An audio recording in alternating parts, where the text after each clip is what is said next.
I just saw the movie Oppenheimer, and that got me interested in looking in this box. This was given to me 20 years ago. It is a World War II footlocker for a captain, Army captain named Art Loyd. Now, Art Loyd was also a cinematographer for Laurel and Hardy in Our Gang back in the 1920s and 30s. This was gifted to me, and it is a treasure. I've got the evidence of his life here. I want to share a few things with you and talk about how it's related to Oppenheimer. In here, I've got his captain's cover, the flag that draped his coffin. His orders are here. I got a few photographs here that are fascinating. Here's the Our Gang cast. If you're a movie buff, you recognize some of the people here.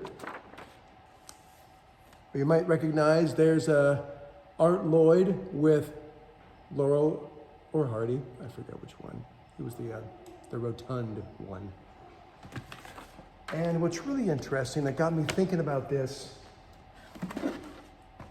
so Captain Art Loyd, cinematographer in Hollywood, went to help train people as combat photographers. But once the war ended, and as you know, World War II ended, the European theater, the Nazis had lost, and then the Pacific theater, there were 2 bombs dropped on Nagasaki and Hiroshima, and that effectively ended the war. Immediately, the United States began testing bombs, atomic bombs, and they needed photographers to document the whole thing. So, therefore this, Operation Crossroads. Now, Operation Crossroads, it was a project to document the impact of atomic blasts on naval ships. So they went to the Marshall Islands, in this case, Kwajalein Atoll in the Marshall Islands, and they detonated bombs around Bikini Atoll. And Captain Loyd was involved in the project to document this. And it's fascinating. It was just 3 months, and you can see in here all the people that were involved in this project.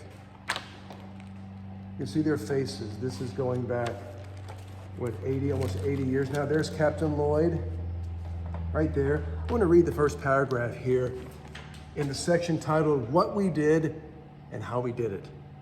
Our struggle for individual freedom was brought to an abrupt end by the introduction of a new and terrible weapon, the atomic bomb.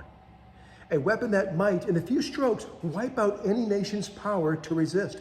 It represents a new era, a new age that was clouded in mystery. About the only thing actually known of the atomic bomb was that it would win a war.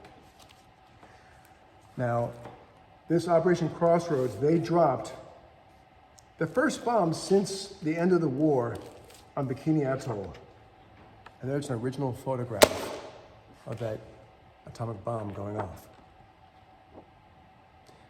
And as you know, since then, immediately the Cold War began, where Russia and the United States were competing to see who would have the most atomic bombs. Well over 13,000 atomic bombs had been made, enough to destroy the world several times over, many times over. Where are we now? Well, since the Cold War ended, Russia and the United States began to discharge their bombs, getting rid of many of them, not discharging them, I'm not talking about, getting rid of them, decommissioning those bombs. But in the last 10 years, things began to tick up again. A new Cold War is developing. What can we do? There are a couple things that I want to just mention. Having watched Oppenheimer, it was amazing to see the history, but where we are now, the existential risk of nuclear proliferation today is real. There's one organization that I follow, which I love their work. It's called the Future of Life Institute, futurelife.org. Check them out. They focus on existential risks. Everything from biotechnology to artificial intelligence, climate change, and nuclear proliferation. And if you go to their site, you can learn about something else, what you can actually do. Because you might think, how on earth are we going to change the policies of the United States, Russia, and China as they build up their nuclear armaments again? Well, what you can do is this: responsible nuclear divestment. If you are investing your funds, know what the companies you're investing in are also investing in. Are they making money for you by supporting companies that build more bombs or bomb-making materials or enriching uranium? You can divest your money from those investments. Go to futureoflife.org, amazing organization. They are really focused on existential risk. You can learn a lot from these guys.